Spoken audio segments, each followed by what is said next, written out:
This is Julian, and I'm here in Amsterdam, and what we're going to dive into here is a segment from Transformation Mastery Live where I talk about getting triggered, okay, having a pain body attack. However, instead of hating when you get triggered and trying to avoid it, I talk about loving when you get triggered and using it to your advantage to identify different suppressed or repressed aspects of yourself. Enjoy. What is a trigger? A trigger is when something takes over. Something that was suppressed or repressed gets poked at and just comes closer and closer into your awareness. It's when your response is disproportionate to reality. Okay, so for example, a lot of us have past trauma when it comes to social situations, putting ourselves out there. You might have spoken up in class as a kid and you got shamed. Maybe your parents told you to shut up. Maybe the teacher told you to shut up. Maybe all your friends and everyone in the classroom started mocking you and telling you to shut up. When that happens, because from your perspective as a kid, the classroom is the world, and if you don't fit in this classroom, you think you're going to die because you can't see beyond it. It's traumatic. You're like, oh my God, everyone's against me, laughing at me. I might be kicked out of this classroom. They're all going to turn against me, and I'm going to die. That's what you think. So your survival instinct kicks in, and in order to survive, you just try to disown the aspect of you that speaks up publicly, the aspect of you that is loud. Then you live your life that way. And here you are today, and I might tell you to go out and scream in the street. And immediately just the thought of that sparks something up inside of you. Okay? Now, screaming in the street, is that comfortable or no? No, not necessarily. But it shouldn't be so uncomfortable that you freak the fuck out and are just like trembling and can't do it. Your response is disproportionate to reality. You've been triggered. A common one I've been seeing for years with guys when it comes to socializing with women is they've been shamed in the past for liking a girl. And this is super common. You're in school, you like a girl, people find out, you like Susie? Oh my God, everyone, he likes Susie. And everyone starts laughing, they start talking about you, you become the story of the entire school. Traumatic. So what do you say? Let's never let anyone know that I like a girl ever again. That's what you do. And you try to get rid of the part of you, the aspect of you that likes a girl. And here you are in your adult life, go say hi to her. Can't do it. Now, is saying hi to a stranger comfortable? Not necessarily, but it should not be so uncomfortable that you feel like you're going to die. Your response is disproportionate to reality. Consciously, you know nothing's going to happen. If you walk up to a stranger and you're just like, excuse me, I wanted to say hi. That's it. The world's not going to explode. The worst case scenario is pretty much, no thank you. And you just walk off. That's it. You're fearing a, no thank you. And you fear it like you're going to die. And I see it on programs. So I'm like, hey, go talk to her. And the guy's like, no. I'm like, come on. And I start pushing him in. And he literally feels like he's going to fall off a fucking cliff. Consciously, he knows nothing's going to happen, but something takes over. That's when you're triggered. Another one could be a breakup. Are breakups fun? Do you guys like breakups? Yeah. Anyone here love breakups? No. They're not fun at all. It's not pleasant. You know, there's a lot of shared history or parting ways. However, it shouldn't be so unpleasant that it runs you for years to come. I know people like 10 years later, 20 years later, still being triggered and obsessing over that fucking breakup. They might even have a new partner now. But if you bring up the name of the previous one, you just sense it. Or they still miss the previous one much more, and everything they do is try for the previous one. They're still being run by it. They're still chained by that. Disproportionate to reality in terms of the response, triggered. Okay? Now, because when you're triggered, it's not comfortable. Again, survival instinct kicks in, I'm going to die, I'm going to die, I'm going to die. Because it's the same survival instinct that kicked in when you were younger, when you tried to disown that aspect. Okay? If you're in school, you speak up, and the teacher yells you down, be quiet! Never be loud again. Survival instinct. Because of that, you've been living your life with more and more dread around being loud, and I'm like, hey, be loud right now. And that same survival instinct kicks in. You're not going to die, it's a bluff, but it feels very fucking real.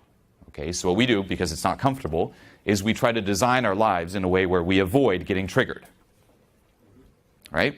This is also why, back in the day when it comes to interacting with women, there was such an appeal, and there still is actually to this day, around, hey, I'll teach you the techniques to talk to a girl, get in a relationship, get a girl, without her even knowing that you're picking her up. I can get a girl without her knowing that I like a girl? I don't have to get triggered? Because that aspect of you that likes a girl is disowned. That's why there's such an appeal. And that's why it's scary for a lot of people to say, hey, I like you. Super fucking scary. Okay? Now, the way I want you to view triggers, instead of this is bad, let's avoid them, is let's use triggers to our advantage. Okay, let's proactively go out and trigger ourselves. Now be careful here, because people will fall on the opposite side of the spectrum where they just try to get triggered all the time, and then it's just too much to handle. So be smart about this, but triggers can be extremely helpful. Why? Because it helps you identify some of the stuff that's down there, some of the stuff that you've disowned. Okay, the hardest part, one of the hardest parts, let's just say, of letting go is identifying what you want to let go of, what you have to let go of. So let's just say, massive generalization, this, in terms of what you're aware of, is your conscious mind. So you're aware of this part of you. You're unaware of all of this. Right now, you're probably aware of me talking here in front of you. If I ask you, hey, what do you eat for breakfast? You weren't aware of it, but now you are. Here at the very bottom are all those traumatic experiences. Say you were loud as a kid, or maybe even before that. Shame for being loud. Not okay to be loud, not okay to express myself publicly. You're going to store that experience way down here, as far out of your awareness as possible. And then, it doesn't go anywhere. It's still there. Dread accumulates, similar to, I don't want to check my bank account. Every day that passes, there's more and more dread around checking your bank account. It accumulates. This has been accumulating your entire life. There's more and more dread, more and more layers of resistance. To the point where we don't even know what the fuck is down there. So far, you're at awareness. You've done it, so even if you wanted to, you couldn't even remember it because it's too triggering. It's too overwhelming. Survival instinct kicks in. So with triggers, what's good is that it's a sign that can lead you to some of the stuff that's down there. Because when you're triggered, something down here gets poked at and comes a little closer to the surface. It blasts through some layers of resistance, and it's easier in terms of your awareness to catch it here than down here. And when you catch it, if you actually stay with the sensations of being triggered and open up to them, let go of your resistance to experience them and sink into it even more, you can trace it back to its source and release all of your resistance around that and finally free yourself from it. And instead of walking around being triggered, now it just becomes, oh, I'm just saying hi to a stranger.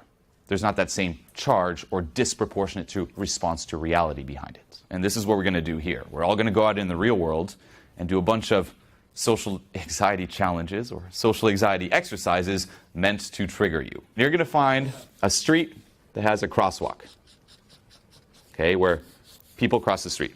There's the sidewalks here. The group is going to go to one side of the street. Okay, so all three of you. And one of you is going to go to this side of the street. And for 2 minutes, the person who's on this side of the street is going to yell across the street some of the realizations and lessons that you learned today so far. Loud enough so that they can hear, and while you're yelling this, they pretend like they don't know you. So you're pretty much walking, again, at a crosswalk. There's like the red light. They're all on the other side. And people are like waiting, probably next to you, and just out of the blue. So what I learned at Transformation Mastery Live today is that when you get triggered, it's actually good. And you just keep talking 2 minutes nonstop. And while you're doing this, bring some awareness to what comes up inside. Because people will stop, and they will look at you, they will stare at you, and they will judge you. It's going to happen. Like, they're going to walk by. If someone's waiting across the street and the person next to them starts yelling, they're going to be like that. And you're going to feel it. Them staring, judging. You're going to feel the social pressure. Don't stop. Just keep talking and bring your awareness to what comes up inside. The sensations. Tune into that. Let it come up. Let yourself get triggered. Okay? It will feel at times like, oh my God, I'm going to die if I do this. I'm going to die. Face fear's bluff. It's a bluff. You're not going to die. Let it come up. It's meant to be like, holy shit, intense like that. Okay? Now, few rules here. 2 minutes nonstop. Loud enough so the group hears. They have to hear you the entire time. If someone walks by, don't get quiet, because I'll see that. So what I learned today, and this is also... No, it's like, keep on going. And no breaks. If you stop talking for more than 5 seconds, start over. Because that's what else you do. You're talking, and someone walks up, and then you're quiet. And then you talk again. It's like, no. Non-stop, 2 minutes. You can't do more than 5 seconds break. Okay? Then you come back, the next person goes, come back, the next person goes, until all of you do this for 2 minutes. That's the first exercise. And notice, just thinking about this, you're probably getting triggered right now. Now, it's crazy how this works, because consciously, you know nothing's going to happen, right? But it's funny how it pokes at something a little deeper within us. Okay, so today I have been learning various different ways about how I think and how my mindset is going, and I've been really kind of addressing the inner thoughts of my mind, and I've been kind of questioning everything about how I feel. And it started from this journey that I went on to try and pick up women, and as I got further into this journey, it led me to here, to come to Berlin, to really kind of address the inner thoughts within myself. And after processing these thoughts, it's made me think kind of about who I am as a person, and it's made me realize maybe I'm not as good as I thought I was, and maybe I could be better, and it's made me question why I'm going on this journey in the first place. Like, what do I plan to achieve? I don't know why I'm doing this. You know, it makes me think, what is the point in trying to pick up these women? Like, is it going to give me the validation that I want? Like, why am I doing it? Why am I doing all of these things in terms of self-help? Why am I putting myself out there? And it's, you know, it's also made me realize that I don't share my emotions enough with the people that I really care about. And I suppress my feelings, and I don't let the people that I really like and I really care about know really much about me. And it's really quite eye-opening to realize that I should be more open, and I should address my thoughts. And all of these things that I've put down for my whole life at the bottom of my pool, and that I really should pick them up and share them more and get them off my chest and kind of just experience the whole instead of just the little bit that I think it's okay to share.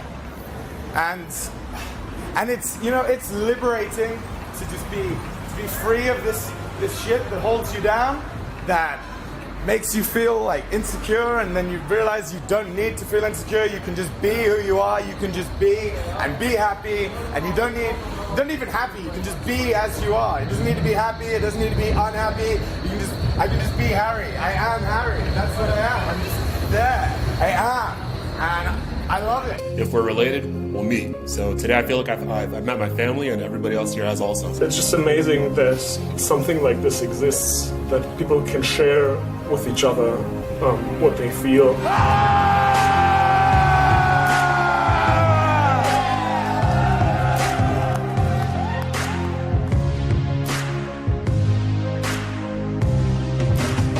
All the time I felt like there was something missing. I really feel like I've just addressed all these problems that have been like sitting inside of me. He's given me and everyone else in the room today tools to really let go of the baggage that you accumulate throughout your life. I've been hanging around with people for 2 years. I have like a stronger connection to some of you right now than I have with them. Now I'm sure that this is the right path.